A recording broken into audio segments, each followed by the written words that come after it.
आज गुरुवार दिनांक 15 एप्रिल 2021. दर गुरुवारी होणाऱ्या महायोगधामच्या अनुभव कथनाच्या सत्रात आपल्या सर्वांचे हार्दिक स्वागत. सद्गुरू सर, भाभीजी, अनिताताई यांच्या चरणी आत्मवंदन. अनिताताईंना विनंती करते पुढील सत्रास सुरुवात करावी. नमस्कार. आजच्या या झूम मीटिंगच्या सत्रामध्ये सर्वांचं स्वागत, सर्व साधकांचं स्वागत, सर्व नवीनांचं स्वागत. सरांना आत्मवंदन, भाभींना आत्मवंदन आणि सर्वांना आत्मवंदन. गेल्या आठवड्यामध्ये आपल्या मधुकर बोरीकर आपले जे साधक आहेत त्यांनी महायोगधामच्या ग्रुपवरती एक जनाबाईंचा अभंग टाकला होता. त्याच्यावरती थोडस मी म्हटलं की सरांची परवानगी घेऊन जे सुरुवातीचं आपलं एक निवेदन असतं त्याच्यामध्ये थोडस त्याच्यावरती एक बोलावा असा एक विचार आहे. तो अभंग आधी वाचते. शून्यावरी शून्य पाहे, तयावरी शून्य आहे. प्रथम शून्य रक्तवर्ण, त्याचे नाव अधशून्य. ऊर्ध्व शून्य श्वेतवर्ण, मध्य शून्य श्यामवर्ण. महाशून्य वर्ण निळ, त्यात स्वरूप केवळ. अनुहात घंटा श्रवणी, ऐकुनी विस्मय झाली जनी.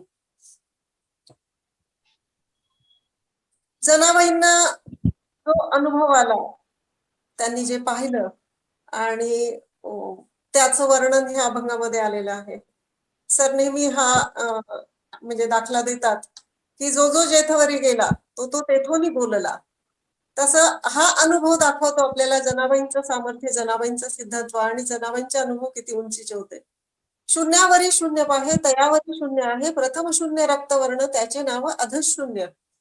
म्हणजे शून्यावरी शून्य आणि पुन्हा त्यावर शून्य, तीन शून्य. ही स्थिती जी आहे मुळामध्ये शून्य, ही स्थिती जी आहे विश्व निर्मितीच्या वेळी, खरं म्हणजे सरांनी ओम नमोजी आद्या हे ज्ञानेश्वरीच्या पहिल्या ओवीची सुरू, ओम नमोजी आद्या वेद प्रतिपाद्या, जय जय स्वसंवेद्या आत्मरूपा, ह्या माऊलींच्या पहिल्याच ओवीवरती जे निरूपण केलेलं आहे त्याच्यामध्ये 5 तासाचं निरूपण ह्या ओवीवरती सरांनी केलेलं आहे ज्ञानेश्वरीची सुरुवात करतानाच. आणि त्याच्यामध्ये विश्व निर्मिती कशी झाली आणि शून्य काय, तम आसित स्थिती कशी होती आणि त्यातून हा विश्वाचा पसारा, त्या शक्तीला, तम आसित स्थितीमध्ये असणाऱ्या त्या शक्तीला बहु व्हावं असं वाटलं आणि त्या संकल्पाने किंवा त्या एका बीजाने हा विश्व निर्मितीचा सगळा संपूर्ण पसारा जो निर्माण झाला, तर त्याचं खूप सुंदर वर्णन सरांनी केलेलं आहे. साधकांमध्ये काही कन्फ्युजन ह्या बाबतीत थोडस दुसरीकडे कुठे निरूपण वाचून मुद्दाम मला सांगावंसं ह्याच्यासाठी वाटलं की हा भाग आपली जी चक्र असतात ते चक्राशी जोडला गेलेला अर्थ पाहिला होता आणि सांगितला गेला होता, म्हणून मुद्दाम हा सांगावा भाग असं वाटलं. तम आसित जी स्थिती होती आणि शून्य, शून्य म्हणजे हा गौतम बुद्धांचा शून्यवाद नाही, कारण गौतम बुद्धांचा शून्यवाद म्हणजे फक्त पारमार्थिक तत्व जे आहे ते संपूर्ण शून्य, संपूर्ण संसारही शून्य, विश्वही शून्य आणि असार सगळं आहे, असा जो भाग आहे तो इथे नाही. इथे जो शून्य सांगितला गेलाय तो शून्य म्हणजे संपूर्ण अंधार जरी असला, कठोपनिषदात आणि ईशावास्य उपनिषदातही ह्याचं वर्णन आलंय, ऋग्वेदाच्या कठोपनिषदामध्ये आणि ईशावास्य उपनिषद जे आहे, नचिकेता, उद्दालक ऋषींचा मुलगा नचिकेता आणि यमराजाचा जो संवाद आहे त्याच्यामध्ये विश्वनिर्मिती कशी झाली हा भाग संपूर्ण आलेला आहे. तर हे जे शून्य आहे आणि तम अशी स्थिती जी होती त्यामधून जे शून्य निर्माण झालं, शून्य म्हणजे काही नाही असा त्याचा अर्थ नाही. ह्या शून्यामध्ये चेतनेची प्रचंड शक्ती आहे आणि हे जे 3 रंगाचे शून्य जनाबाई वर्णन करतात. प्रथम शून्य रक्तवर्ण, त्याचे नाव अधशून्य, म्हणजे सगळ्यात खाली जो शून्य दिसलाय तो रक्तवर्ण. रक्तवर्णाची रुक्म रंगाची रुक्मिणी त्याच्यामध्ये प्रगट झाली. अजामेका लोहित शुक्ल कृष्णाम असंही म्हटलेलं आहे त्याला. त्याचा अर्थ शुक्ल कृष्ण आणि लोहित. लोहित म्हणजे आपण ज्याला लोह किंवा लोखंड म्हणू तसा भाग नाहीये. प्रचंड तापल्यानंतर ही जी स्थिती होती, प्रचंड तापल्यानंतर जो कदाचित लोखंडाचा जो रुक्म रंग किंवा रुक्मवर्ण येत असेल आणि रुक्मिणी त्याच्यामधून प्रगट झालेली आहे. त्याच्यानंतर जनाबाई म्हणतात ऊर्ध्व शून्य श्वेतवर्ण, सर्वात वरचं जे शून्य आहे ते श्वेतवर्णीय पांढरं आहे आणि मधलं जे शून्य आहे, जी तम अशी स्थिती येते किंवा जे अंधार आहे त्याचा जो श्यामवर्ण आहे तो मधल्या शून्याचा, म्हणजे सर्वात वरती पांढरं शून्य, त्याच्यामध्ये श्याम म्हणजे काळा रंग असणारं शून्य, आणि खाली रुक्म रंगाची रुक्मिणी, म्हणजे पांडुरंग रुक्मिणी हे सगळं प्रगट झालेलं आहे. आणि 3 रंग हे त्रिगुणाचं प्रतीक आहे, म्हणजे सत्व, रज आणि तम ह्या तिन्ही गुणाचं प्रतीक आहे. सर नेहमी एक उदाहरण देतात की दक्षिणेकडे आपण जर पाहिलं तर दक्षिणेकडच्या स्त्रिया ह्या 3 प्रकारचं कुंकू, म्हणजे वरती पांढरं, मध्ये काळा ठिपका आणि त्याच्या खाली लाल असा ठिपका देतात. ते कदाचित ह्या स्थितीचं प्रतीक असावं, ह्याचा अर्थ ते लावावं असा नाही. आपल्याकडे तर सरांची जी आपल्याला शिकवण आहे त्याच्यामध्ये ह्या सगळ्या गोष्टींना फाटा दिलेला आहे की कुठल्याही परंपरा अंधश्रद्धेने किंवा करायच्या म्हणून करायच्या नाहीयेत.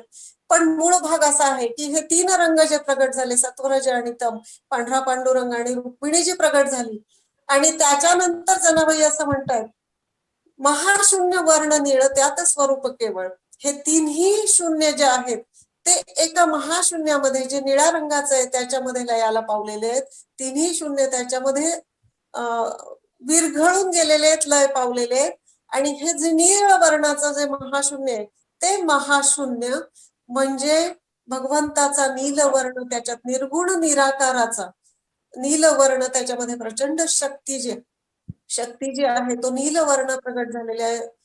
एक प्रकारे हा शांत वर्णही म्हटला जातो, कारण तो भगवंताचा नीलवर्ण आहे. त्यात आणि तो स्वरूप त्याच्यामध्ये आहे, सगळं भगवंताचं स्वरूप जे आहे ते त्या निळ्या वर्णामध्ये सामावलेले. आणि जेव्हा जनाबाई पुढे असं सांगतात अनुहात घंटा श्रवणी ऐकून विस्मय झाली जणी, ह्याचा अर्थ अनाहत नाद. आता हा अनाहत नाद कुठला ऐकायला आलेला आहे जनाबाईला? तो अनाहत नाद म्हणजे हे जे 3 वर्ण आणि हा जो भगवंत रूपमरंग सगळं प्रगट झालेले, त्यांनी स्वतःच नाव सांगितलंय आणि तो आहे ओंकार. ओंकार प्रगट झाला जनाबाईला, तो ओंकार ऐकायला आला, हा अनाहत नाद ओंकाराचा ऐकायला आला. आणि हे 3ही शून्य जाऊन हा निळ वर्णाचं महाशून्य आणि त्याच्यानंतर ओंकार प्रगट झालाय. ओंकार नाद जनाबाईला ऐकायला आलेला आहे. संपूर्ण विश्व हे पाहिलं तर ओंकारामध्ये सामावलेलं आहे. एक वरती 3 असा आकडा, आपण कुठल्याही प्राण्याचं शरीर, मानवासहित कुठल्याही प्राण्याचं शरीर जर आपण पाहिलं तर ते ओंकाराच्या स्वरूपामध्ये सामावलेलं, बारकाईने जर पाहिलं तर ओंकाराच्या स्वरूपामध्ये सामावलेलं दिसतं. म्हणून संपूर्ण विश्व हे त्या ओंकाराचं स्वरूप आहे. आणि हे जे संपूर्ण निर्माण झालेलं आहे, विश्व निर्मिती ज्या क्षणी झाली आणि हा भगवंत जेव्हापासून निर्माण झाला तेव्हापासूनची ही जी स्थिती जनाबाईंनी ह्या अभंगामध्ये सांगितलेली. थोडक्यात त्याचा अर्थ जो सांगावासा, म्हणजे खरं म्हणजे सरांची परवानगी घेऊन, सरांना काही गोष्टी विचारून हा अर्थ मी सांगितलेला आहे. आणि मला असं वाटतं की आता आजच्या आपल्या एवढ्या शॉर्ट ह्याच्यामध्ये आपल्याला ह्याच्या पुढे आपल्याला अनुभव कथन ऐकायचंय, त्याच्यामुळे हा अर्थ एक 2 मिनिटं मी याच्यावर थोडस हो बोला सर.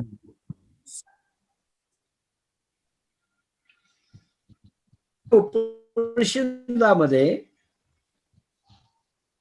3 गोष्टी सांगितलेल्या आहेत. जसं याच्यामध्ये 3 रंग, 3 शून्य, त्याचं महाशून्य असं जे सांगितलंय, तर 3 गोष्टी सांगितल्या ते सांख्यशास्त्राच्या आधारावर आहे. छांदोग्योपनिषद जसं उदाहरणार्थ खाल्लेलं अन्न 3 प्रकारे होतं. स्थूल भाग मूत्र होतो, मध्य भाग मांस होतो आणि सूक्ष्म भाग प्राण होतो, असं छांदोग्योपनिषद म्हणतो.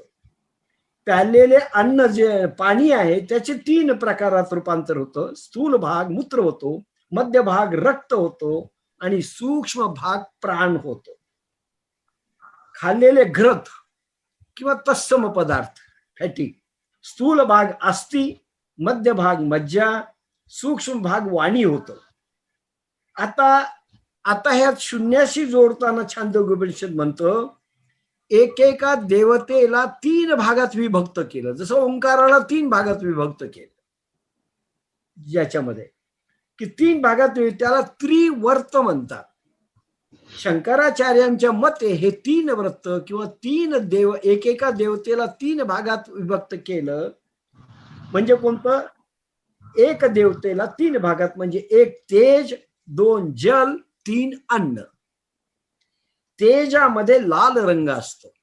आता जे लाल रंग आला हा तेजामधून आला, तो रजोगुण धारक आहे. रजोगुण त्याच्यामुळे होतो.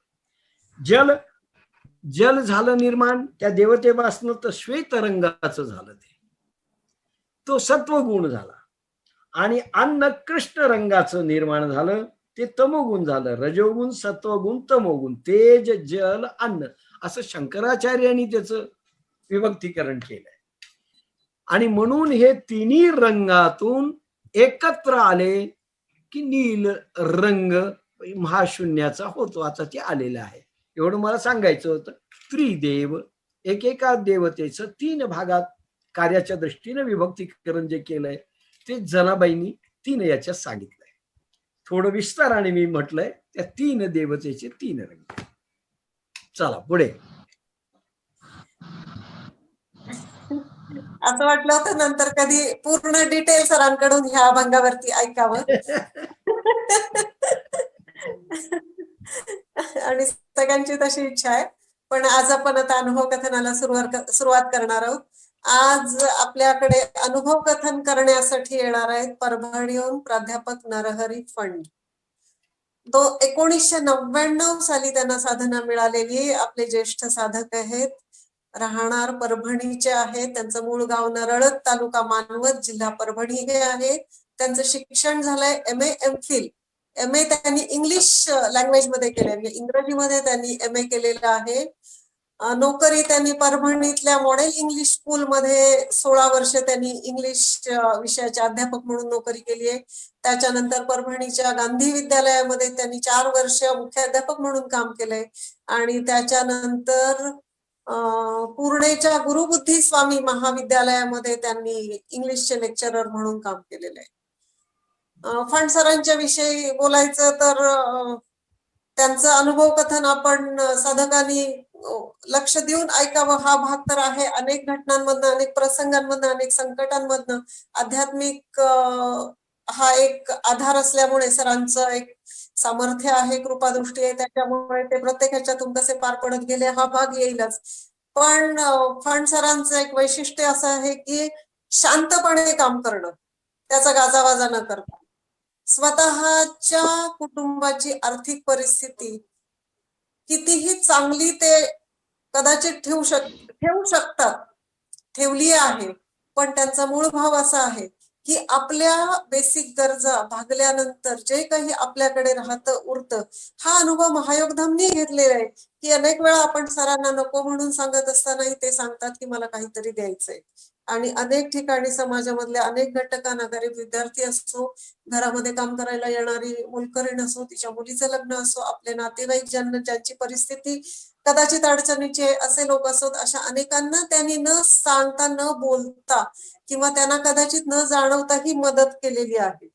फंड सरांचं दुसरं वैशिष्ट्य असं आहे की वाचनाची त्यांना प्रचंड आवड आहे. इंग्लिश लिटरेचर हा तर त्यांचा आवडीचा विषय आहे आणि इंग्लिश लिटरेचरच्या साहित्याशी संबंधित अनेक पुस्तकं त्यांच्याकडे आहेत. पण आता आध्यात्मिक परिवारामध्ये आल्यानंतर, स्वतः साधक झाल्यानंतर हे अध्यात्म काय हे समजून घेत असताना तुकाराम गाथा असो, माऊलींची ज्ञानेश्वरी असो, भागवत असो, पांडव प्रताप असो, हरिविजय असो, पुराणापर्यंतची पुस्तकं त्यांच्या संग्रही आहेत. कदाचित एक मोठी लायब्ररी होईल एवढा त्यांचा पुस्तकांचा प्रचंड संग्रह आहे. आणि जसं मी म्हटलं की फंड सर 2012 पासून परभणी जवळच्या टाकळी इथे ते ज्ञानेश्वरी घेतात फंड सर स्वतः. आणि टाकळीचे काही त्यांच्या ज्ञानेश्वरीला येणारे श्रोते आपल्याकडे साधकही झालेले आहेत, महायोगधामला जोडूनही आहेत चांगल्या पद्धतीने. फंड सरांनी साधक म्हणून स्वतः घडत असताना आपलं कुटुंबीय संपूर्ण, पण वहिनी आहेत फंड सरांच्या मुली तिघी. गेल्या आठवड्यात आपण जिचं अनुभव कथन ऐकलं, 2 मुलींनी त्यांचे अनुभव कथन केलेलं आहे. दुबईवरून डॉक्टर स्वाती फंड समुद्रे, पुण्यातून रुपाली फंड चव्हाण आणि दीपाली ही आणखी त्यांची एक मुलगी, आणि अभिजित हा मुलगा, आणि वैशाली ही त्यांची सून. हे संपूर्ण कुटुंब, त्यांचा संपूर्ण परिवार साधक आहे. त्याच्यामुळे त्यांच्याकडे जेव्हाही केव्हा गप्पा होतात त्या अवांतर नसतात, त्या फक्त साधनेविषयीच्याच असतात. असं स्वतः घडत असताना कुटुंबाला घडवणारा हा आपला ज्येष्ठ साधक. आणि मी आता फंड सरांना असं विनंती करते की सर तुम्ही तुमचा अनुभव कथन सुरू करावं. सरांना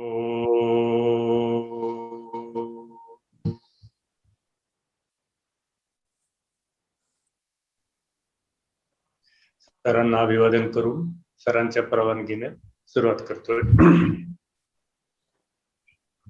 सरांना आत्मवंदन.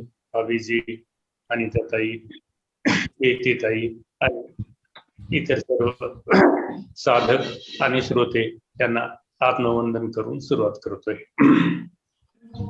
सुरुवातच मी कसा आलो साधनेमध्ये, साधना या परिवारात मध्ये, तर त्याचा थोडासा माझे साडू आपले जुने साधू देसाई मोरे जिंतूरला असतात ते, तर ते जिंतूरहून परभणीला यायचे प्रत्येक सोमवारी. सरांची ज्ञानेश्वरी असायची आणि मग बसनं येऊन नाक्यावर उतरून माझ्या घरापर्यंत 1 किलोमीटर पायी चालत यायचे. आमचा भाग तेव्हा म्हणून पायीचे यायचे. तर मग आपल्या घरी चहापान करून आम्ही सरांच्या घरापर्यंत 3 किलोमीटर पायी चालत जायचो आणि तिथं अष्टभुजा देवीच्या तिथं सरांचं घर होतं आणि मग ते ज्ञानेश्वरी ऐकायला जायचे. मी परत यायचो. हा क्रम जवळजवळ 6 महिने चालला आणि एके दिवशी ते सहज म्हणाले, चला ज्ञानेश्वरी ऐकायला. मी म्हणालो, नाही, मला लघवीचा त्रास आहे, उठून येता येत नाही. नाही म्हणले, वरी सगळी सोय आहे बाथरूमची वगैरे, आणि तुम्हाला बोर झालं तर तुम्ही बाहेरही येऊ शकता. आणि असं म्हणून जे मध्ये गेलो तर तो 1.5-2 तास अडकलो. मला कसलाही त्रास झाला नाही आणि जो अडकलो तो कायमचाच अडकलो. आणि तेव्हा सर असे लागली साधना देत नसत. 4-2 महिने आधी थोडस घासून घ्यायचे आणि तसं झाल्यानंतर मग मला रामनवमीला साधना मिळाली. साधना मिळण्याचं हे एक कारण असेल, कदाचित याच्या पूर्वीचे याची काही कारण असू शकेल. आधीच्या पिढ्यांची काही पुण्याई असते आणि त्या पुण्याईमुळं कदाचित तोही भाग असू शकेल. माझी आजी सरांच्या गावाच्या जवळच गाव आहे निवळी, दुसरी निवळी, तिथली माझी आजी कानडचे केशवबुवा कानडकर, तर त्यांच्या बरोबर आजीनं पायी वाऱ्या केल्या पंढरपूरच्या त्या काळी चिखला पावसात अगदी, आणि बऱ्याच वर्षाच्या होत्या त्यांच्या. माझी आई गावात कुणालाही जेवायला नसेल त्यानं घरी यावं दुपारच्या वेळेला, आईच्या 2-4 शिव्या खाव्या आणि त्याच्याबरोबर 2 जाडजूड भाकरी बरोबर घेऊन जाव्या. गावातलं कुठलंही कार्य असेल तर वडील त्याला हजर असायचे. लग्न कार्य वगैरे असेल तर ते सगळं आपल्या घरून सगळं लावायचे जेवढं होईल तेवढं. पण त्याच्यापूर्वी वडिलांचं असं झालं की पहिलं लग्न झालं आणि पत्नी वारली, दुसरं लग्न झालं, एक मुलगा झाला, तोही वारला, नंतर ती पत्नीही वारली, त्यांना वैराग्य आलं आणि मग ते घर सोडून माहूरगडावर गेले आणि तिथं त्या महंताला सांगितले की मला कुणी नाहीये मागे पुढे, मी एकटाच आहे, इथे राहू का म्हणून. मग त्यांनी परवानगी दिली. तर जवळजवळ 100 वर्षापूर्वीची घटना. गडावर पाणी नव्हतं तेव्हा, मग ते रेड्याच्या पाठीवर पखाल घालायची आणि ते पखालीवरून जवळ एक 8-10 किलोमीटर अंतरावरून पाणी घेऊन यायचं. तेव्हा ते घनदाट जंगल आणि सगळी जंगली जनावर असायची, म्हणून जातेवेळी त्या रेड्याच्या पाठीवर बसायचं आणि पखाल भरून येतेवेळी सुद्धा रेड्याच्या पाठीवर बसूनच यायचं. खाली उतरलं तर जीवाला धोका होता. आणि असे त्यांनी 6 महिने काढले तिथं. आणि एके दिवशी सर त्यांच्या मनात विचार आला की सगळी लोक इथं सेवा करतात, कोणी उपासना करतं, व्रत तप काय काय करतात, मी काहीच करत नाही आणि नुसतंच खातो असं वाटलं. रात्री त्यांना स्वप्न पडलं, देवीचा साक्षात्कार झाला आणि देवीने त्यांना पाणी मागितलं आणि स्वप्न संपलं त्यांचं. ते सकाळी उठल्यावर त्या महंतांनी स्वतः विचारलं यांना, अरे रात्री तुला काही स्वप्न पडलं का आणि स्वप्नात असं असं दिसलं का? त्यांनी कबूल केलं, हो मला दिसलं. मग तुझ्या डोक्यात काही विचार आला होता का? तर म्हणले माझा असा विचार आला होता की मी काहीच करत नाही, आपल्याला सेवा घडत नाही. तर म्हणली देवीला तुझी हीच सेवा मान्य आहे आणि हीच सेवा करतो पाण्या भरण्याची. अजूनही तिथे गेलं तर आम्हाला ते पखाल्याचे मुलं म्हणून ओळखतात. तर त्यानंतर मग एक यात्रा आली, यात्रेला आमच्या गावची काही मंडळी आली, त्यांनी ओळखलं, अरे म्हणले आमच्या गावचे पोलीस पाटील आहेत. त्यांनी महंताला सांगितलं आणि म्हणले तू जा आता घरी परत. आल्यानंतर मग वडिलांचं 3रं लग्न झालं. मग आम्ही 6 मुलं आणि 4 मुली अशी 10 संतती झाली त्यांना. आणि नंतर मग संपत्ती भरपूर वाटली, पण जवळजवळ 150 एकर जमीन, छान झालं सगळं. तर कदाचित अशी ही पुण्य असू शकेल मागच्या पिढीची, आणि त्यामुळं मग मला इकडे प्रवेश मिळाला असावा.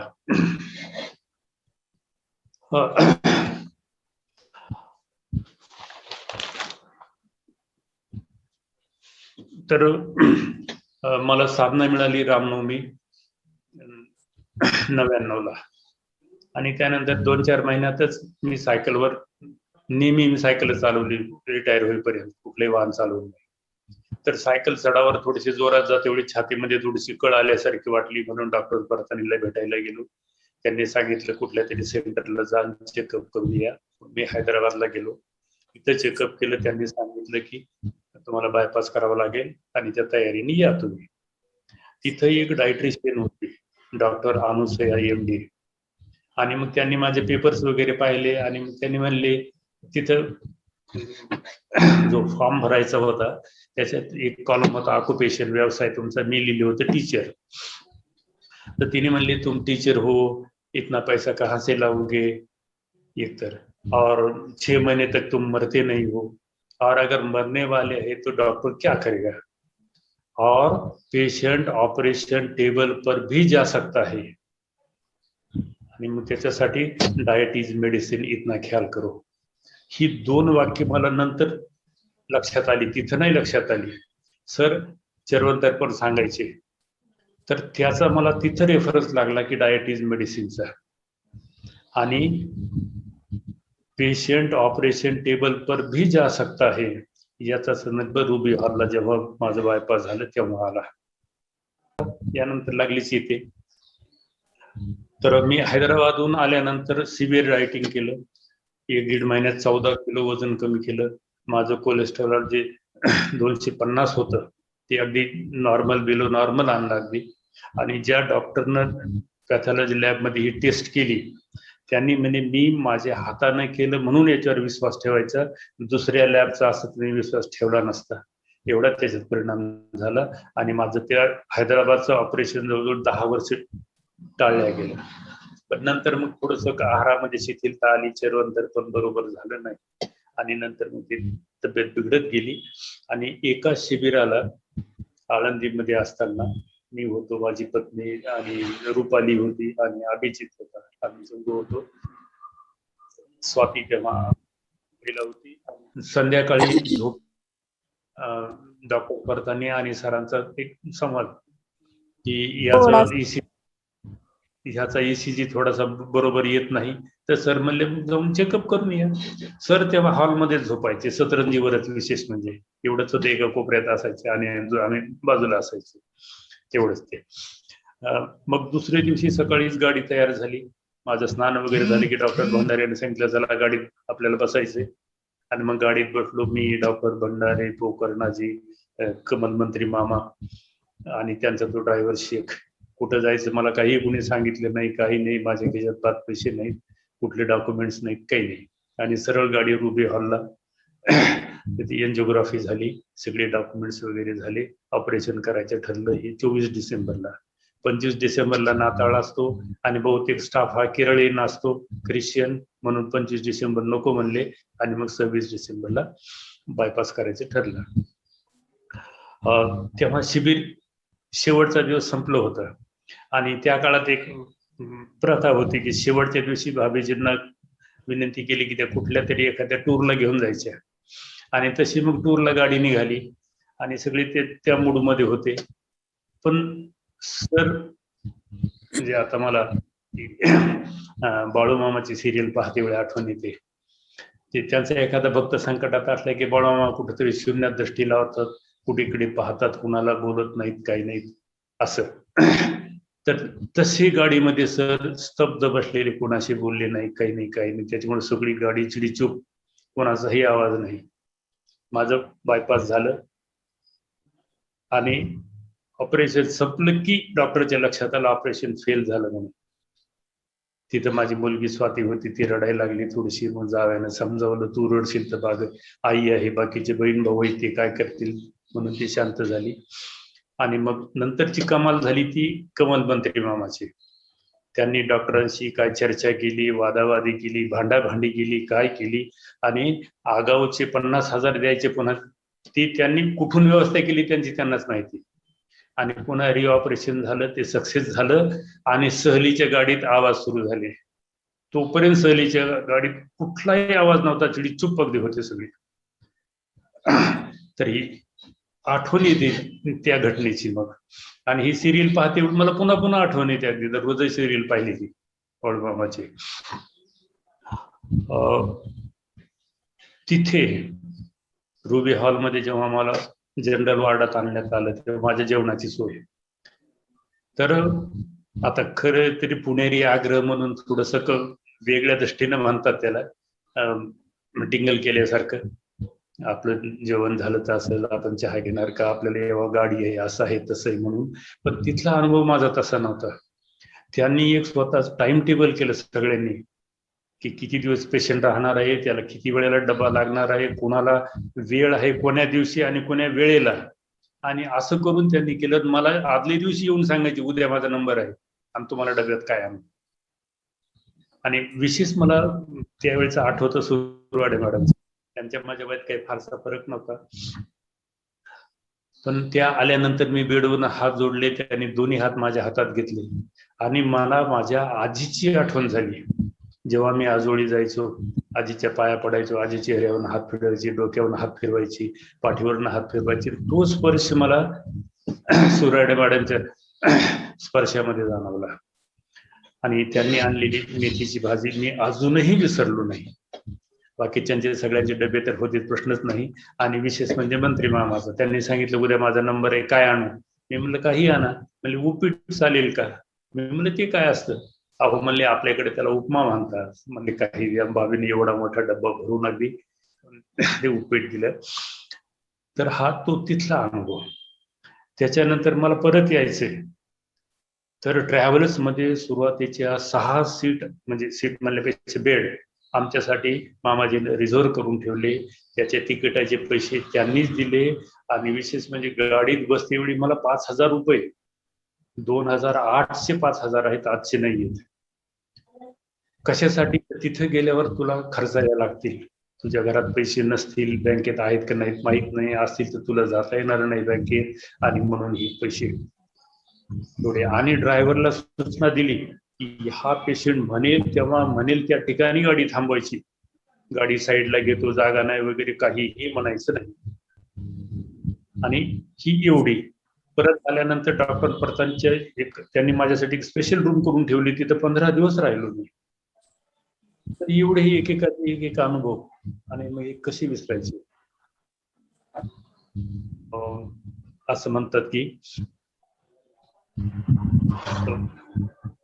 रामदास स्वामींनी त्या कल्याणला उठवलं, पुनर्जन्म दिला त्याला, आणि तो कल्याण त्यांचा पट्ट शिष्य झाला. माऊलींनी एक जणाला उठवलं, तो सचिनंद बाबा लेखकू झाला, त्याने ज्ञानेश्वरी लिहिली. मला 2दा उठवलं सरांनी, पण माझ्या हातून काहीच घडलं नाही. मला पुन्हा पुन्हा स्वतःची लाज वाटते. सरांच्या एवढ्या अपेक्षा होत्या, सरांनी माझ्यासाठी एवढं केलं, पण मी नाही करू शकलो. किमान ठीक आहे माझ्या परिवारातले बाकीचे करतात ते तरी ठीक आहे, पण मी नाही करू शकलो त्याच्यामध्ये. ऑपरेशनच्या काळातला एक अनुभव. मी जेव्हा बेडवर होतो तेव्हा बाकीचं तर काही कळालं नाही, पण माझ्या बाजूने एक आकृती ऍश कलरची सफारी घातलेली, आणि त्याने हालचाल केली नाही, बोलले नाही, काही नाही. आणि त्या काळी सर त्या कलरची सफारी घालायचे, राखाडे कलरची. तर ते माझ्या बाजूला सतत तिथं उभी आकृती. आणि तेव्हा मला एक मोठा जाड दोर दिसायचा, तसं मोठीचा नाडा असतो तसा मोठा, आणि तो लोंबकळत वर कुठं बांधलेला आहे कळत नव्हता, आणि खालच्या टोकाला मी त्याला लोंबकळतोय, आणि तो या टोकाचे त्या टोकाला जातो, कधी या टोकाला, कधी त्या क्षितिजावर, कधी या क्षितिजावर, आपण लोंबकळत अगदी. आणि बाजूला असे मोठे मोठे मुखवटे दिसत आहेत, आणि त्यांचे दात ते फिल्टर केलेल्या काय म्हणतात त्याला, सिगरेट सारखे असे लांब आणि जाडजूड दिसायचे. आणि हा अनुभव मला तिथं दिसला. एकीकडे हे असं दिसायचं, एकीकडे ती सफारी घातलेली आकृती, चेहरा नाही दिसला पण सफारी घातलेली आकृती, आणि ती सरांचीच होती, कारण ती सर त्या काळात तीच सफारी वापरायची बहुतेक वेळेला. तर तो असा अनुभव. नंतरचे लेकरांचे अनुभव बरेच आहेत. म्हणजे माझ्यापेक्षा माझ्या घरातलेच जास्त चांगल्या प्रकारचे साधना किंवा प्रयोग जुळवतात त्यांचे. स्वाती नांदेडला होती मेडिकल कॉलेजला, आणि तिचं हॉस्टेल होतं 3ऱ्या मजल्यावर.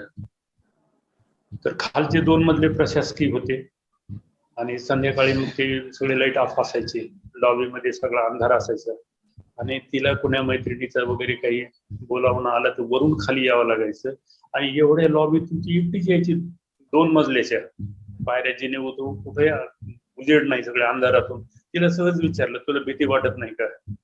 तेव्हा सरांनी आपल्याला प्रयोग दिला होता, प्रतिमा प्रयोगाचा, जेथे जातो तेथे तू माझा सांगा.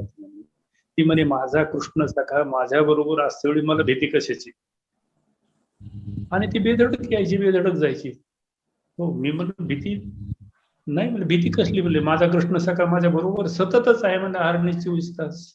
आणि मग कसं व्हायचं?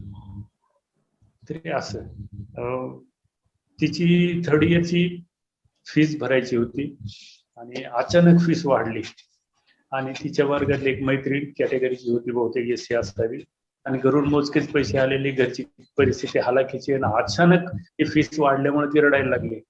आणि मग स्वातीनं तिला विचारलं, काय झालं? तर म्हणे, असं असं, आता मी काय करू, पैसे कुठून द्यावं होतात एका दिवसात. मग तिने मला फोन केला, म्हणलं असं कर, तुझे पैसे तिला दे, तुझ्याकडे जे आहे ते तिची फीस भर, आणि तुझ्या पैशाची तर माझे एक सहकारी नांदेडला राहत होते, म्हणलं मी त्यांना फोन करतो, त्यांची आई जोडून घे आणि तू भर.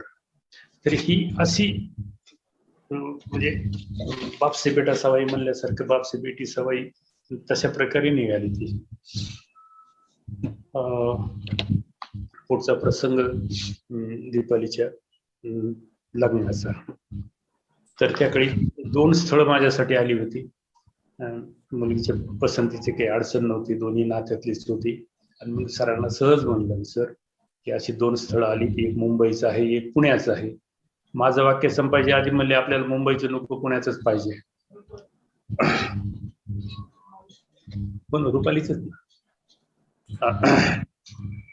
तर म्हणलं, मी मुलगा पाहून आलोय, पण मुलाला इकडे येण्यासाठी सुट्टी भेटत नाही, वेळ भेटत, रजा भेटत नाही. आपल्याकडे सुट्टीच आहे की? म्हणले, कुठं राहतात? पुण्यात, चिंचवडला. ठीक आहे म्हणले. लागलीच अनिता ताईला फोन लावला आणि सांगितलं की कांचन चव्हाणकडे आपल्याला असा असा कार्यक्रम ठेवायचा आहे, फडसरच्या मुलीचा, येत्या रविवारी. संपलं. आणि मग ताईचं 5 मिनिटात तर फोन आला, आम्ही सगळेच बारामतीला जातोय, संध्याकाळी यायला उशीर होईल आणि अडचण होईल. ठीक आहे म्हणले, दुसरं नाव सांग. आणि मग ताईंनी शिंगाडे सरांचं नाव सांगितलं, आणि मग लागली त्यांना फोन लावला सरांनीच, असा कार्यक्रम आहे. ते म्हणले, मी बाहेरगावी जातोय, माझे मिसेस बाहेरगावी जातात, त्याही यवतमाळला बहुतेक त्यांचं माहेर असेल तिथे. म्हणले, मग घरी कोण आहे? म्हणजे मुलगा आहे आणि मुलगी लहान, आणि नवीन झालेली त्यांची सून, लग्न झाले. म्हणजे आम्हाला काय करायचं, घर पाहिजे. म्हणजे तुम्ही दोघंही जा, मुलं घरी आहेत, आम्हाला फक्त चहा पोळीच पाहिजे, बाकी काही नाही. आणि मग ठीक आहे म्हणजे आता मला त्यांचं घर सापडणार नाही, म्हणून त्यांना सांगितलं की मला घेण्यासाठी गाडी पाठव आळंदीला. आणि मला सांगितलं की तू आळंदीला जा, तिथं फ्रेश हो. पल्लेवार काकांना फोन करून सांगितले की फंड सर येत आहेत, त्यांची सगळी सोय करा सकाळच्या नाश्त्याची वगैरे. पल्लेवार काका, पल्लेवार म्हणजे फार कडक माणूस, त्याकडे शिस्तबद्ध, अगदी सरांच्या परवानगीशिवाय पाय ठेवू देत नसत कुणाला ते. तर त्यांना सांगितलं, त्यांनी सगळी व्यवस्था केली. तेवढ्यात शिंगाळे काकांची गाडी आली, गाडीत बसून आम्ही त्यांच्या घरी गेलो, त्यांचं घर वगैरे पाहिलं. त्यांच्या घरात पाय ठेवल्याबरोबर व्हायब्रेशन जाणवले. एका मजल्यावर त्यांनी साधण्यासाठी रूम केलेली, आणि सगळी फॅमिली त्यांची साधक. आणि त्यांनी तेव्हा मला सांगितलं की ज्याला वेळ असेल तो त्या रूम मध्ये जाऊन बसतो, आणि तिथं मध्ये पाय टाकलं की साधनेशिवाय पर्याय नाही. साधना करायची असेल तरच त्या रूम मध्ये जायचं, नाही तर जायचं नाही. आणि मग नंतर पाहुणे वगैरे आले, आणि नंतर बोलण्या सहज विषय निघाला. साधना असा शब्द 2-4 वेळेला आला. आता व्याही तेही माळकरी आहेत, वारकरी आहेत, विणेकरी आहेत, दिंडीमध्ये वीणा वगैरे घेतात आणि त्यांनी म्हणजे साधना करता म्हणजे काय करता. आणि नंतर मग शिंगाडे काका जवळजवळ 5-10 मिनिट बोलले. सद्गुरू, कुंडलिनी, साधना आहे ते बऱ्याच विषयावर. माझे भाऊ मोठे डॉक्टर, त्यांचा विवेकानंदाचा अभ्यास होता, राजयोग वगैरे ते त्यांनी थोडस बोलले. मीही 4 शब्द बोललो. आणि विशेष म्हणजे रुपाली बराच वेळ बोलली साधनेविषयी. आणि मग काय पण बाकी विचारायचं काही राहिलंच नाही. आणि मग जिकडे तिकडे गेलो आम्ही. तासाभरात त्यांचा फोन आला की पसंती म्हणून. तर हे असं एका साधकानं दुसऱ्या साधकासाठी कुठलाही संबंध नसताना, जात नाही, गोत नाही, शेजार नाही, पाजार नाही, काही नाही, एवढं सारखे हे केवळ केवळ सरांच्या सान्निध्यामुळे झालं. आणि पुढे लग्नासाठी माझ्याकडे पैसे नव्हते. तर त्याच्या आधी जून महिन्यात 2008 जून महिन्यात आपलं गुरुपौर्णिमेचं शिबिर होतं. आणि मधल्या सुट्टीत योगायोगानं वरच्या हॉलमध्ये मी आणि बापू डॉक्टर भोकरे आम्ही दोघंच होतो. सहज त्यांच्याकडे विषय काढला, बा असा असा आहे, 2 स्थळ आहेत तर जमण्याची शक्यता आहे आणि काही मदत होईल का जमलं तर. त्याने म्हणले काय पाहिजे. म्हणलं कमीत कमी 1 लाख, जास्तीत जास्त 2 लाख. माझं वाक्य संपायच्या आधी त्यांनी सांगितलं 1 लाख दिले अगदी. आणि माझा जर लातूरचा एक प्लॉट विकायचा आहे, तो विकला तर अजून 1 लाख देईल. आणि नवरात्राच्या शिबिराला बापू चेक घेऊन आले. आणि त्यानंतर मी जेव्हा परत केले तेव्हा माझी मिसेस म्हणली की त्यांचे जर बँकेत असते तर त्यांना 2 पैसे वाढून आले असते, काहीतरी भेटलं असतं. म्हणलं हो, मग तुम्ही काहीतरी वाढून द्या. म्हणलं ठीक आहे. मग मी काहीतरी वाढून दिलं. तर बापूंचा फोन आला, अरे माझी मिसेस मला रागवते म्हणे.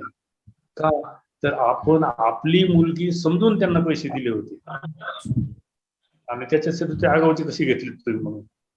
तर बापूंना बापू का म्हणायचं, हिंदीमध्ये वडिलांना बापू म्हणतात. तर वडिलाच्या स्थानी बापूंनी पहिली भूमिका ही घेतली आणि बापूच्या मिसेसनं आईच्या स्थानी भूमिका घेतली की आपली मुलगी होती म्हणून आपण पैसे दिले असं. तर हे असे माता पिता तुम्ही हो, माता पिता तुम्ही हो जे म्हणतात ते असे किती सांगायचे. आणि त्यानंतर मग सगळ्यांनी मदत देतच गेले आणि तिचं लग्न अशा प्रकारे छानपैकी झालं. आधीच्या 2 मुलींचे लग्न मला कुठेही जावं लागलं नाही. ते डॉक्टर पडताना नेहमी म्हणायचे तुमच्या मुली सुंदर आहेत, कुणी घरी येऊन घेऊन जाईल. पण मी म्हणलं नाही हो, माझ्या पैशाची अडचणी काही नाही. म्हणजे सर तुमच्या पाठीशी आहे, तुम्हाला कशाची चिंता आहे, सद्गुरूची कृपा आहे म्हणले आपल्यावर, सगळ्यावर काही फिकीर करू नका. आणि मोठ्या मुलीला क्लासमेटच भेटला बिना पैशाचा. आणि तिच्याच घरून दुसऱ्या मुलीला मागणी आली, तीही बिना पैशाची. आणि छान थाटात लग्न झाली, सगळी लग्नाला येऊन. आता दुसरा अनुभव माझ्या मुलाच्या आजारपणाचा. रात्री दिवशी त्याला अचानक अस्थम्याचा अटॅक आला आणि परतानीकडे गेलो. त्यांनी काय इंजेक्शन वगैरे द्यायचे तर दिले, पण त्यांच्या चेहऱ्यावरचा ताण काही उतरत नव्हता डॉक्टरांच्या आणि पेशंटला रिलीफ होत नव्हती. मग त्यांनी सरांना फोन केला आणि सरांनी फोनवरून एक इंजेक्शन कुठलं तरी सांगितलं. मी आणि रुपाली त्या साई मेडिकलवर गेलो तर रात्री पैसे खिशात नव्हते, कारण परतानीकडे जायचे म्हणजे पैसे न्यायचे नाही असे गणितच होतं आमचं. नंतर द्यायचे. मग डॉक्टरकडूनच पैसे घेतले आणि पैसे घेऊन मग इंजेक्शन आणलं आणि लागलीच पेशंटला रिलीफ झाला. तासाभरात आम्ही घरी आलो. हे सरांच्या फोनची कृपा. म्हणजे परतानीने त्यांची ट्रीटमेंट काय करायची ती केली होती, पण रिलीफ येत नव्हता. मग त्यांनी सरांना स्वतः त्यांनीच फोन केला, लँडलाईन होती तेव्हा, आणि सरांनी कुठलं तरी इंजेक्शन सांगितलं, ते आणलं, दिलं आणि लागली ताबडतोब रिलीफ आणि तासाभरात आम्हाला सुट्टी. त्याचा दुसरा अनुभव झाला 31 डिसेंबरला. पुन्हा त्याला रात्री 1:30-2 वाजता असाच अटॅक आला. आम्ही गेलो, डॉक्टर उठले रात्री आणि मग एवढे घाबरले की त्यांना कुणाची तरी पाहिजे होती मदत अशीच करायला. आणि सगळ्या डॉक्टरांना फोन लावतात, 31ला कोण डॉक्टर राहतो, कोणीही फोन उचलायला तयार नाही. 4 वाजेपर्यंत फोन लावत राहिले. 4 वाजता कोणीतरी रिस्पॉन्स दिला, आला बिचारा. आणि स्टेरॉइड एका सिरीज मध्ये 3 व्हाईल टाकले त्यांनी आणि असे 4 इंजेक्शन ऍट अ टाइम दिले. तर ते आमचे डॉक्टर परेशान झाले. म्हणजे एक स्टेरॉइड द्यायचे मी 3दा विचार करतो आणि तो तेवढे आता बोलायचंच नाही, विचार करायचा नाही, ही मेडिकल इमर्जन्सी आहे, याला पर्याय नाही. तरी नंतर मग ते रिलीफ होतच नव्हती एवढं करू नये. ते दोन्ही डॉक्टर माझ्या उशा पायथ्याला बसून बेड जवळ, आम्ही दोघं पती पत्नी तिथंच बसलेलो. आणि नंतर सकाळी पुन्हा डॉक्टरांनी फोन केला सरांना. सर आले आणि नेमकं त्याच वेळेला मिसेसला म्हणलं तू घरी जा, आंघोळ वगैरे करून ये म्हणलं, तशीच आहेस तू आता.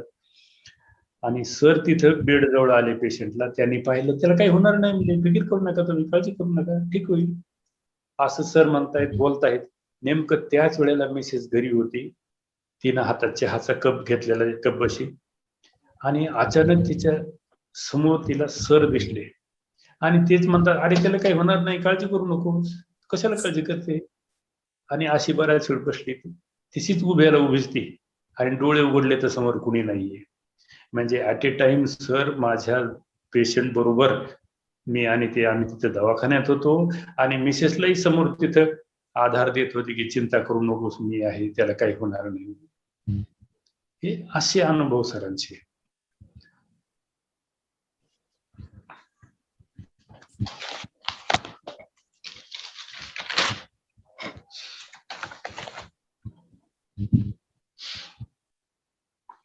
पुन्हा अभिजितच्या लग्नाचा असाच, गेल्या वर्षी आम्ही त्याच्या लग्नाचा बराच प्रयत्न केला, 10-5 स्थळं पाहिले, कार्यक्रम वगैरे झाले, पण कुठं काही येत नव्हता योग. आणि म्हणले की आता काय जून महिना सुरू झालाय, म्हणून आता पावसाळा सुरू झाला, आता दिपोळीच्या नंतर पाहू ना, आम्ही तो नाद सोडला. आणि अचानक मला एक मोबाईलवर बायोडेटा आला, आणि मग माझ्या मुली आणि पत्नी त्यांनी नेऊन सरांना दाखवला. सरांनी फक्त फोटो दुरून पाहिला, बाकी त्याचे डिटेल्स वगैरे काय पाहिले नाही, काही नाही, काही. छान आहे म्हणले, पप्पांना म्हणावं जुळून घ्या, आणि पैशाची अपेक्षा करू नको, पैसे मिळणार नाहीत, आणि 10-12 लोकच घेऊन जा लग्नाला, पसारा करू नको. ही घटना जुलै-ऑगस्ट मधली, आणि लॉकडाऊन सुरू झालं, कोरोना सुरू झाला फेब्रुवारी-मार्च मध्ये. त्यावेळेला जगात कुठंही कोरोनाचं नाव नव्हतं, कुणालाही स्वप्नाचं नव्हता कुणाच्या. आणि त्यावेळी सर मला सांगत होते की 10-12 माणसांनी जास्त नेऊ नको, पैशाची अपेक्षा करू नको. आणि लिटरली मला तसंच करावं लागलं. 24 मेला कुठंही परवानगी मिळत नव्हती, कलेक्टर ऑफिसला जाऊन परवानगी काढून राहत्या घरात अक्षरशः 10-12 माणसं दोन्हीकडचे मिळून आणि लग्न उरकलं. म्हणजे किती सरांच्या लक्षात होतं. आणि मला म्हणले बघ, चांगली मुलगी आहे, करून घे, पैशाची अपेक्षा करू नको, तिकडची थोडीशी परिस्थिती सामान्य आहे, त्याच्यामुळे फारशी अपेक्षा पैशाची करू नकोस, आणि जास्त पसारा करू नको, मोजक्या माणसात घेऊन जा. आणि लग्न झाल्यावर जेव्हा ते नवरदेव नवरी सरांच्या दर्शनाला गेले, तेव्हा मुलीकडे पाहून म्हणले अशीच हसत राहा. किती छान आशीर्वाद दिला सरांनी. हसणं म्हणजे आनंद आहे, आनंद हे आपलं स्वरूप आहे, सच्चिदानंद स्वरूप आपण म्हणतो. तर तसं आपलं स्वरूप आहे. ज्याला आनंद कळाला, आपण आनंदमयच आहो, आपलं रूपच आनंद आहे, पण ते आपल्या लक्षात येत नाही अज्ञानामुळं.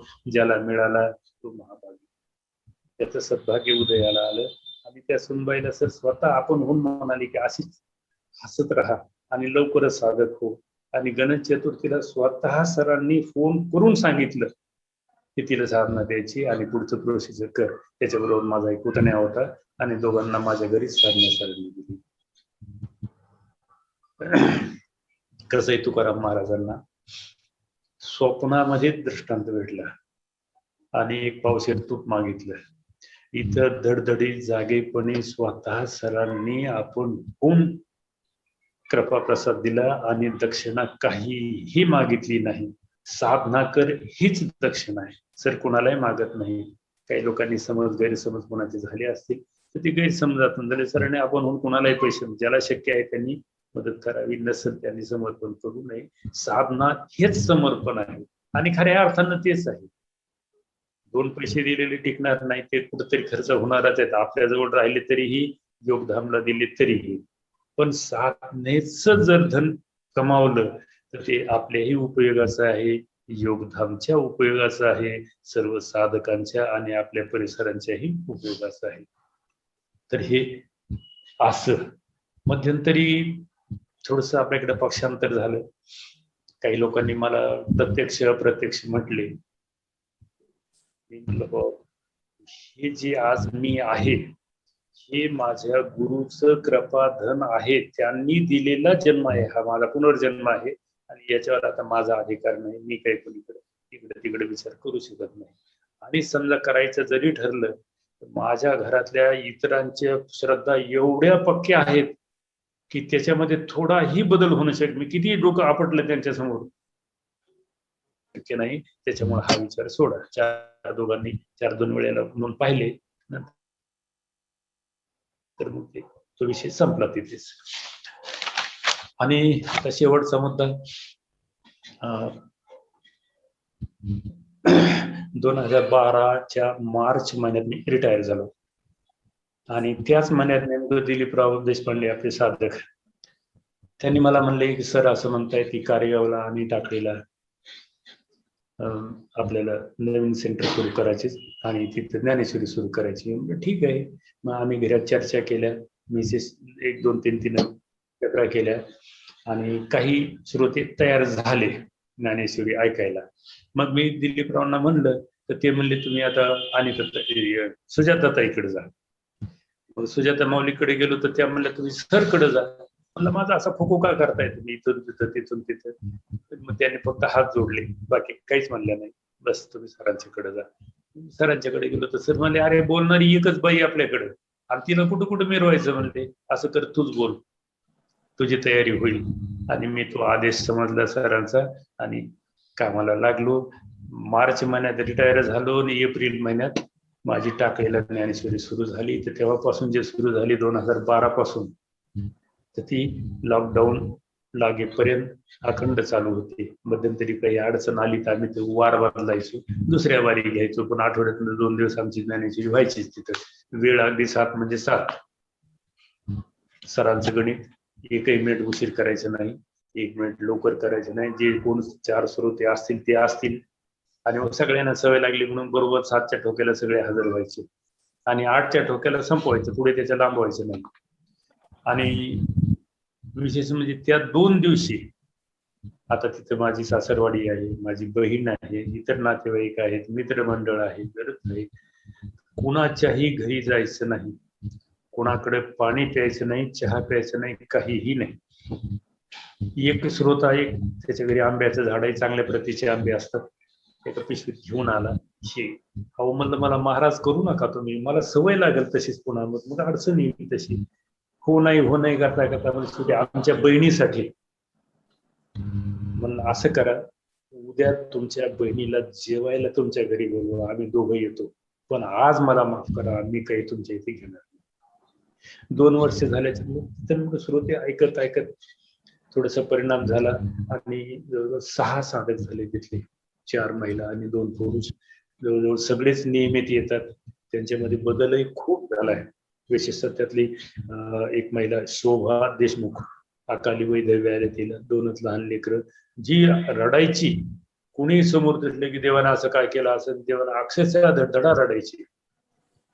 माझी मिसेस गेल्यावर तर अगदी गळ्यात पडून तिच्या रडायची. पण आपली ज्ञानेश्वरी सुरू झाल्यानंतर आणि साधक आता ती सतत हसतच असते, कधीही तिच्याकडे पाहिले की हसत असते. अगदी ती नियमित आपल्या शिबिराला येते आळंदीला, ती आणि तिची जाऊबाई म्हणून. असं दुसरी एक नावी समाजाची म्हातारीबाई, तिला 2 मुलं, गावातच नव्या वस्तीत राहतात, ती जुन्या वस्तीत राहते.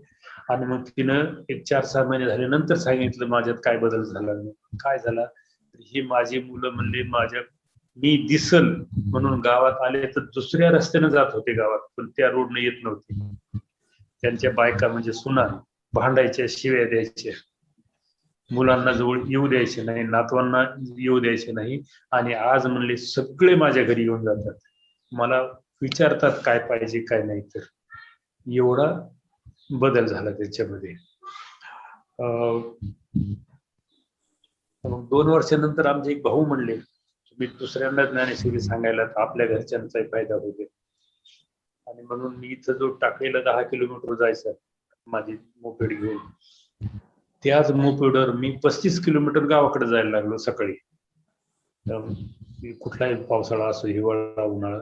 आणि तिथं सकाळी 8 वाजता ज्ञानेश्वरी सुरू करायची. 35 किलोमीटर माझ्या गाडीवर जायचं म्हणजे मला सकाळी 6च्या आधी निघावं लागायचं. आणि मला थंडीचा त्रास झाला नाही, पावसाचा त्रास झाला नाही, उन्हाचा त्रास झाला नाही, कशाचा नाही अगदी. आणि 3 वर्ष जवळजवळ ती ज्ञानेश्वरी छानपैकी चालली. पण नंतर काही कारणानं तिथेही बंद झाली. तिथेही माझा प्रघात तोच होता की गावात सुद्धा पाणी प्यायचं नाही, घरी नाही. पाण्याची बाटली आपल्या बरोबर घेऊन जायची आणि गावाच्या बाहेर आल्यानंतर पाणी प्यायचं तार लागली तर. पण गावात आपलं सुद्धा स्वतःचं पाणी प्यायचं नाही. आणि त्यामुळं बऱ्यापैकी राहिलं. साधनेमध्ये सुरुवातीला मला प्रकाश दर्शन व्हायची. आता साधनेला बसल्यानंतर श्वास स्थिर होतो आणि थोडीशी निर्विचार स्थिती आल्यासारखी होते आणि संपूर्ण शरीरभर मला चेतना जाणवते पूर्ण अगदी. जेवढा वेळ मी बसेल तेवढा वेळ अगदी माझा श्वास ऊर्ध्व होतो आणि स्थिर होतो आणि मला चेतना जाणवते. आता थोडस माझ्या स्वभावामध्ये झालेला बदल, मी थोडासा रागीटच सुरुवातीपासून भरपूर, पण बराच सौम्य झालो आणि सुख दुःखाचं असं फारसं आता वाटत नाहीये. तात्कालिक थोडस काही मिनिटं आणि नंतर नॉर्मल होतो. मला शेती आहे गावाकडे आणि आम्ही 5-6 भाऊ असल्यामुळं प्रत्येकाचे 2-2 मुलं, 10-12 पुतणे आहेत आणि मग ते कुणीतरी शेती करतं. तर पहिल्या पुतण्यानं 2 वर्ष शेतीचा हिशोब दिला नाही, त्याच्याकडनं काढली, दुसऱ्याला दिली. त्याने 3 वर्ष दिलं, 4थ्या वर्षी दिलं नाही, त्याच्याकडनं काढली. अजून तिसऱ्याकडे दिला, त्यानं 2 लाखाचा हिशोब केला आणि म्हणलं आता माझ्याकडे पैसे नाहीत आणि मला शेती करायची नाही, तुम्हाला कोणालाही द्यावं. पण मला एकाबद्दलही थोडाही राग आला नाही. काही लोकांनी विचारलं पण एवढं झालं तुम्ही कशी काय नाही म्हणलं. म्हणलं माझ्या मुलाने केले असते तर काय झालं असतं, मी कुणाला म्हणलं असतं. हाच प्रकार जर खर्च माझ्या मुलाने केला असता, खर्च काहीतरी व्यसनामध्ये, काय म्हणलं असतं, काहीच म्हणलं नाही. माझी मुलं काय आणि माझ्या भावाची मुलं काय, मला ते सारखंच वाटायला लागलं. त्यात असं काही फारसा फरक असा मला वाटला नाही. आणि आमच्या घरात बरेच अकाली मृत्यू झाले, पण एकाही वेळेला माझ्या डोळ्यात अश्रू आला नाही. माझ्यापेक्षा थोरले भाऊ गेले तेव्हाही नाही, त्याचे 2 मुलं गेले तेव्हाही नाही, एका भावाची मुलगी गेली तेव्हाही नाही, एकाचा तरुण जावई गेला तेव्हाही नाही. एक तर अक्षरशः 27 वर्षाचा नातू रोड ऍक्सिडेंट मध्ये गेला आणि मग त्यामुळे साहजिक आहे सगळे रडापडी, सगळे पाहुणे राहुणे जुळलेली, त्याच्या सासरवाडीची मंडळी आलेली आणि बायकाच्या ते अगदी संगीतमय आरडाओरडा सुरू झाला. आणि त्या मुलीला एवढा शॉक होऊ लागला की ती पुन्हा पुन्हा अनकॉन्शियस होऊ लागली. दातखिळ्या बसणे, दवाखान्यात नेणे आणणे. आणि माझ्या डोळ्याला पाणी नव्हतं. मी उलट रागावलो, काय लावलं तुम्ही, या लेकरांना कुणी सांभाळायचं, कुणीही ओरडायचं नाही, अगदी चिडीचूप गप्प बसावं म्हणून. तर असा थोडस मनात एखादं आलं असं व्हावं, तर तसं नकळत होतं. म्हणजे सहसा मी म्हणत नाही, पण कधीतरी वाटतंय की असं व्हावं किंवा होऊ नये असं. आणि लागलीच त्याचा प्रचिती येते. म्हणजे मी कटाक्षानं टाळतो की आपल्या मनात असं येऊ नये, कोणाबद्दल याचं चांगलं होऊ दे किंवा त्याचं वाईट होते किंवा एखादी घटना यशस्वी किंवा अयशस्वी होऊ दे, पण तसं नकळत मनात येतं आणि तसं ते होतं. माझ्या मोठ्या भावाची नात एक 10 वर्षाची अंदाजे, 10-11 वर्षाची, आणि तिची पूर्ण पाय दुखायचे दोन्हीही. त्या मुलीची आई वडील रात्रभर दोन्ही पण पाय दाबत राहायचे. आता दिवसभर शेतात काम करणारे, त्यांना झोपा यायच्या, राग यायचा, पण तिचं काही ते व्हायचं नाही. त्याच्यानंतर पोट प्रचंड दुख आणि पाठीच्या मणक्यावर काळा डाग आणि एवढा प्रचंड दुखायचा. आणि ती सतत दिवसभर 24 तास रडतच असायची. तिनं खाणं नाही, काही नाही, काही नाही. सगळे झाले, परभणीचे डॉक्टर झाले, औरंगाबादचे झाले, सोनोग्राफी झाली, काय काय सगळ्या टेस्ट झाल्या, गॅस्ट्रोस्कोपी झाली, सगळं झालं. तिला गुण येत नव्हता. शेवटी मानवातला एका आयुर्वेदिक डॉक्टरने काहीतरी दिलं जडीबुटी आणि तिला अर्धी भाकरी आणि मुगाचं वरण, त्यात तिखट नाही, मीठ नाही, तेल नाही, काही नाही, कसं खायचं त्या लेकरांनी. आणि अक्षरशः माल न्यूट्रिशन झालं. आणि मी सहज गावाकडे गेलो तर ती मला चहा घेऊन आली. मी तिच्याकडे पाहिलं आणि मी काहीच नाही, अचानक माझ्या तोंडातून शब्द निघाली, इथं खाली बस. आणि ती बसली आणि मी तिला काही योगासनं सांगितले, काही करून दाखवले, तिच्याकडे काही करून घेतली, एवढी कर म्हणलं. पुढच्या आठवड्याला गेलो तर तिथे परत दुखणं कमी झालं. पोटाचा त्रास त्याचा बराच कमी झाला, अगदी अगदी 75% अगदी. पायाला थोडासा फरक पडला, पाठीचं होतं दुखणं. मग पुन्हा अजून काही आसनं सांगितली ते आणि ओके झाली. मग माझे भाऊ डॉक्टर होते बरोबर, त्यांनी म्हणले हिला थोडीशी कॅल्शियम डेफिशियन्सी दिसते आणि मग मी तिला काहीतरी ड्रायफ्रुट्स वगैरे आता माझ्या मुलासाठी आणतोच, अभिजितसाठी. तर मग तसं मग तेच एक पॅकेट दिलं आणि एका महिन्यात ती ठणठणीत बरी खणखणीत अगदी उड्या मारत राहिली. तर तिचं तसं व्हावं किंवा नाही व्हावं मला असं काही वाटलं, पण नकळत माझ्या तोंडातून शब्द निघून गेले आणि एकाच महिन्यात त्याचा फरक येऊन गेला. मी आता कटाक्षानं टाळतो की आपल्या डोक्यात विचार येऊ नये. जिथं जिथं असा प्रसंग येईल तेव्हा अगदी जाणीवपूर्वक त्याला जागृत म्हणतो आपण राहणे, सावध राहणे. आणि मग आपल्या मनात कुठलाच विचार येऊ नको, चांगला निगेटिव्ह नाही ना पॉझिटिव्ह नाही, कसंच नाही. अशा प्रकारे आधी आपला श्रीहरी गोविंद होता, चालत एक पाय टाकला की श्रीहरी, दुसरा टाकला की गोविंद, श्वास घेतला की एकाला श्रीहरी दुसऱ्याला गोविंद, असं श्रीहरी गोविंद असायचं. सुरुवातीला सरांनी गायत्री मंत्र दिला होता, घराच्या फॅशिस मध्ये फिरती वेळी तोही चालायचा. आणि आता सरांनी हा दुसरा मंत्र दिलाय. त्याची एक कथा मध्यंतरी आमची स्वाती आजारी पडली, तिने तिचा अनुभव सांगितला होता. तो एवढी आजारी पडली, आधी खूप ताप, त्याच्यानंतर सगळे संपूर्ण सांधेदुखी, त्याची टेस्ट केली निगेटिव्ह. त्याच्यानंतर डोकं दुखायला लागलं, त्याच्याबद्दल त्याने सिटी स्कॅनिंग वगैरे केलं, सगळं नॉर्मल. तर मग त्यांनी लातूरच्या एका डॉक्टरची न्यूरो फिजिशियनची अपॉइंटमेंट घेतली. बरं, तिची गंमत अशी, ती उस्मानाबादला, तिचे मिस्टर दुबईला, ही आजारी पडली कळालं म्हणून आले हैदराबादला, तिथं 10 दिवस क्वारंटाईन हॉटेलमध्ये. त्यांना इकडे येता येत नाही, गावातला कुठलीही डॉक्टर यांना घ्यायला तयार नाही किंवा याच्या घरी घ्यायला तयार नाही. तोंडात पाण्याचा थेंब नाही, पाणी जरी घेतलं तर उलटी. आणि एवढी अशक्त झाली की तिला डोळा उचलत नव्हता, बेडवरून तिला उठता सुद्धा येत नव्हतं. गावाकडचे सासू सासरे आले, दोघे उशा पायथ्याला येऊन बसले, कुणाला चहा नाही, पाणी नाही, काही नाही. आणि तिने मला फोन केला दीपालीनं, कसं करायचंय? म्हणलं सर आपले नेहमी म्हणतात भिकारी भक्त देवाला आवडत नाही, त्याच्यामुळे ऐहिकातलं काही मागायचं नाही. तिचा भोग असेल आज नव्हते, होईल म्हणलं 2 दिवसात नॉर्मल, काय करते राहू दे. नको म्हणलं सरांना काही सांगू नको, आपल्याला व्यवहारासाठी सरांची शक्ती वापरायची नाही. ठीक आहे. पुन्हा 2 दिवस नंतर मग शेवटी म्हणली यार नाही पप्पा, आता एवढं सिरियस झाले की आता उपलेच झाले, म्हणले आता मला काही आशा नाही राहिली, एवढं झाले काय करू. म्हणलं मग आता सरांच्या कानावर घाल, आता पर्याय नाही. आणि मग थोड्या वेळानं मग मी आपलं 8-8:30ला झोपी गेलो. नंतर रात्री मग मिसेसनं मला उठवलं, दीपालीचा फोन आहे. घेतला फोन, म्हणजे सरांनी आपल्याला जप करायला सांगितलं आहे. आपण म्हणजे आम्ही दोघं पती पत्नी, मुलगा, सून आणि रुपाली आणि दीपाली. स्वातीला तर काही कळतच नव्हतं, ती अनकॉन्शियस असल्यासारखीच होती, कोमामध्ये असल्यासारखी. आणि मग आम्ही लागली त्याच क्षणापासून सुरुवात केली. आणि मग रात्री लेट नाईट पर्यंत जागा असल्यामुळे सकाळी थोडीशी उशिरा पर्यंत झोप आली.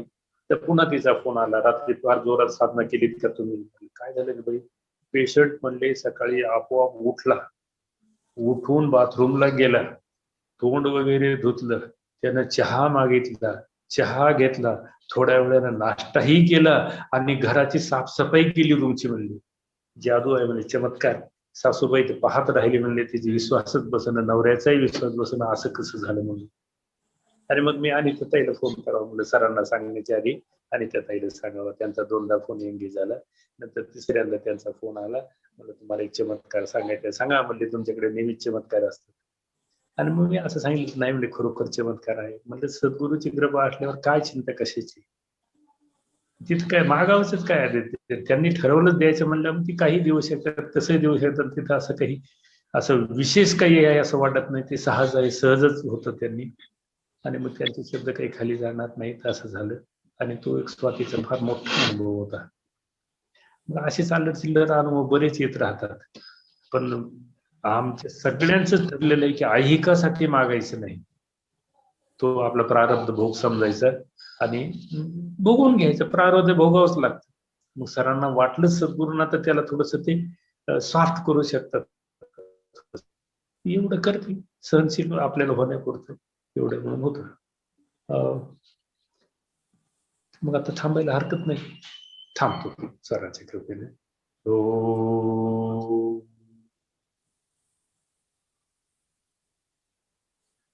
ठीक आहे शीतलताई. धन्यवाद फंड सर.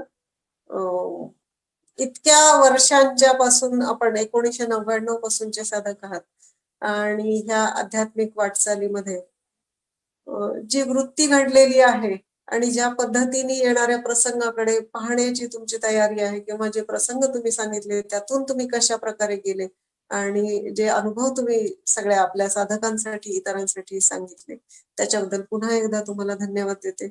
आणि आता सरांची परवानगी घेऊन आपलं अनुभव कथनाचं सत्र संपलं असं जाहीर करायला हरकत नसावी.